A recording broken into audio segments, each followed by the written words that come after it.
Welcome back to Old Charles, Australia. Today, we're diving deep into one of the most asked about, most misunderstood, and most legendary coins in modern Australian decimal history. We're talking about the 1981 50-cent piece. Now, I bet a lot of you have heard the rumors. You've seen the clickbait articles. Rare 1981 50-cent coin worth thousands. Check your change for this $10,000 coin. So, what's the truth? Is the humble 1981 50-cent coin a hidden gem sitting in your junk drawer, or is it just another common piece of change? Well, the answer is, both. And today, we're going to unravel this entire mystery. We'll cover the history, the mintage numbers, the rare varieties, and exactly what you need to look for to see if your 1981 50 cent is the one that could be worth a small fortune. So, let's set the scene. It's 1981. Men at work are dominating the airwaves. We've just introduced the $1 note, and the Royal Australian Mint in Canberra is busy producing the coinage for the nation. The 50-cent coin, with its iconic 12-sided shape and the bust of Queen Elizabeth II by Arnold Machin, was already a familiar sight. Now, for general circulation, the vast, and I mean vast, majority of 1981 50-cent coins were struck at the Royal Australian Mint in Canberra. How many? We're talking about 26.2 million coins. 26.2 million. Let that number sink in. That is not a rare mintage. In fact, it's one of the higher mintages for 50-cent coins from that era. So, if you have a standard 1981 50-cent coin from the RAM, what's it worth? If it's a worn, circulated coin like this one, it's worth 50 cents. Seriously. It's a face value coin. Even in half-decent uncirculated condition, you might only get $1 or $2 for it. So, for the overwhelming majority of you watching, your 1981 50-cent coin is a lovely piece of history, but it's not going to buy you a new car. But Jack, I hear. You say, I've definitely seen them selling for hundreds online. And you're right. So what gives? This brings us to the world of varieties and mint marks. This is the secret key to the whole mystery. See that tiny H? That stands for the Heaton Mint, which is the common name for the Royal Mint in Birmingham, England. In 1981, the RAM contracted the Royal Mint to strike a small number of 50-cent coins. The exact reason isn't 100% clear, maybe due to capacity issues, maybe as a special order, but the result was a very limited run. Compare that to the 26 million from Canberra. Suddenly, we're talking about a genuinely scarce coin. But wait, it gets even scarcer. These H-Mintmark coins were primarily released in mint sets and proof sets, not for general circulation. This means most of them were preserved in flawless condition by collectors from day one. In brilliant uncirculated, BU, condition, straight from a mint set, $150, $250. In proof condition, with a mirror-like finish $300, $500 plus, depending on the grade. A fantastic coin, and a real prize for any collection. But we're not talking tens of thousands. However, there is a legend. The story goes that a tiny number of these H-Mintmark coins accidentally escaped the mint and entered general circulation. So, the idea of finding one in your change is the ultimate dream for a coin roll hunter. It's the holy grail. But the chances are astronomically low. Now, let's talk about the other rare variety.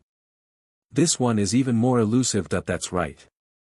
In the same year, a small batch of 50-cent coins was struck at the Royal Mint in London without their H-Mintmark. Why? It was likely an error, a simple oversight during the die preparation process. The mintage for this variety is believed to be even smaller than the H-Mintmark. We're possibly talking only 20,000 to 40,000 coins. This is the true king of the 1981 50-cent coins. Because it lacks the Mintmark, it's incredibly difficult to distinguish from the common Canberra coin, unless you're an expert.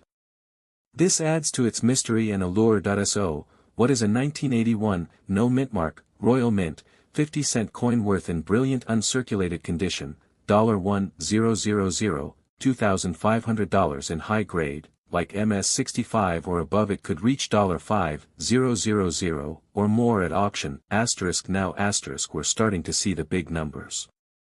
But remember, this coin is exceptionally rare, and identifying it requires expert knowledge. So, Jack, you're thinking, how on earth do I tell what I have? Great question. Let's do a quick identification guide. Point 1. The common one, RAM, Canberra no mint mark. You'll find this one everywhere. Value, 50 cents to a few dollars. Point 2.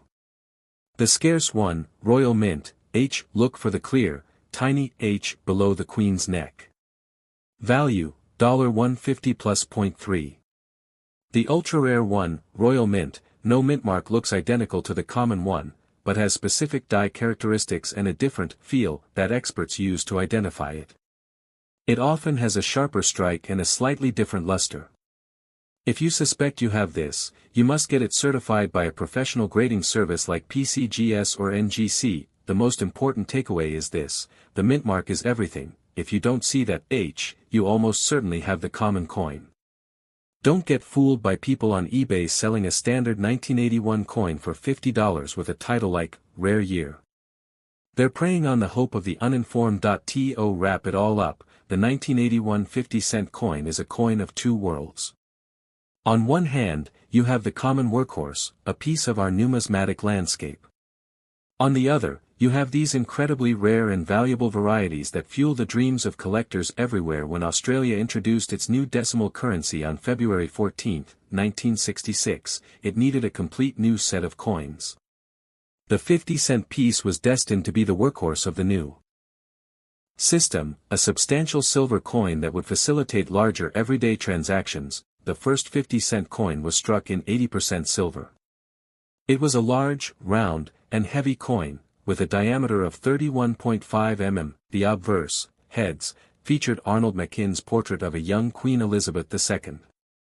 The reverse, tails, featured the Stuart Devlin design of the Australian coat of arms, held by a kangaroo and an emu. This coin was introduced just as the price of silver was beginning to soar globally. The intrinsic value of the silver in the coin quickly approached, and then exceeded, its 50-cent face value.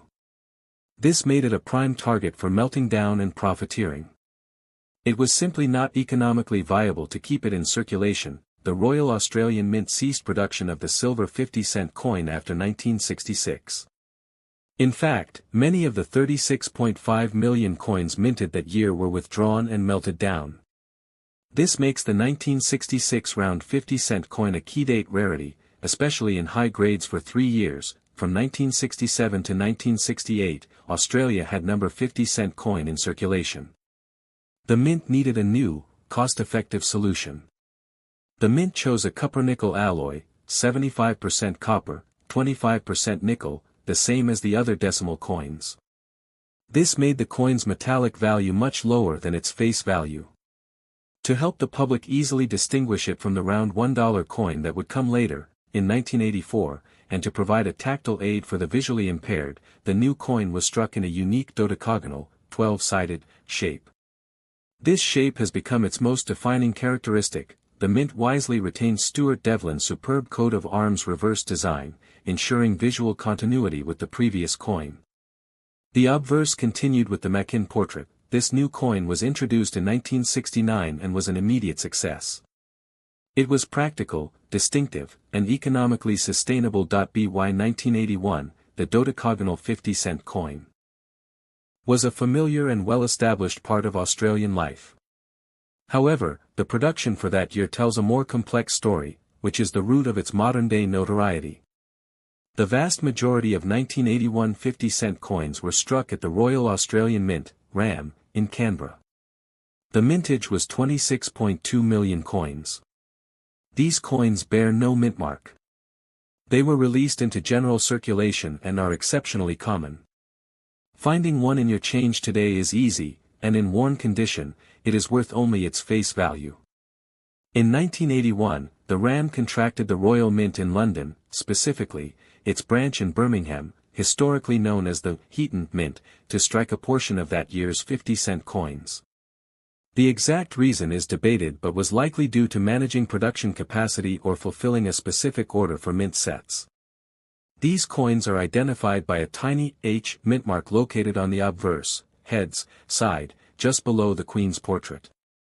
The mintage of the H variety was only around 200,000 coins, a tiny fraction of the Canberra mintage. Crucially, these were not released into general circulation. They were primarily included in mint sets and proof sets sold directly to collectors. This is why they are almost never found in loose change and are highly sought after.